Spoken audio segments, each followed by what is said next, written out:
என்ன பாஸ், தாயும் மாடவன் பேரு விச்சா மாட்டும் போதுமா? அதுக்கு ஏத்த மாதிரி நடந்துக்க வேண்டாமா? சும்மா லூலாய்க்கு ஒரு பேரை வச்சுட்டு இவங்க போடுற சீன் இருக்கே, அப்பப்பா. நம்ம இபிஎஸ் ஆட்சியில நகரும் ரேஷன் கடைன்னு ஒரு திட்டத்தை கொண்டு வந்தாங்க. ஞாபகம் இருக்கா?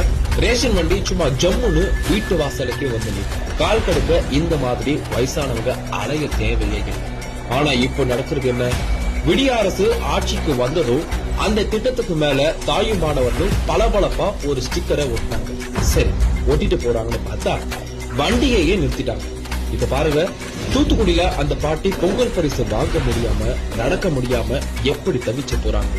இந்த திட்டத்துக்கு பேரு தான் தாய் மாணவர் திட்டம். யோ, பேரை மாத்துறதுல காட்டுற ஆர்வத்தை அந்த வண்டியை ஓட்டுறதுல காட்டியிருந்தா இந்த பாவம் உங்களுக்கு வந்து சேருமா? வயிறெறிஞ்ச அந்த பாட்டி விட்டுற சாபம் கண்டிப்பா சும்மா விடாது. ஸ்டாலினே சும்மா விடாது. வெறும் ஸ்டிக்கர் ஒட்டி ஏமாத்துறதுக்கு பேரு திராவிட மாடல். அதுக்கு பேரு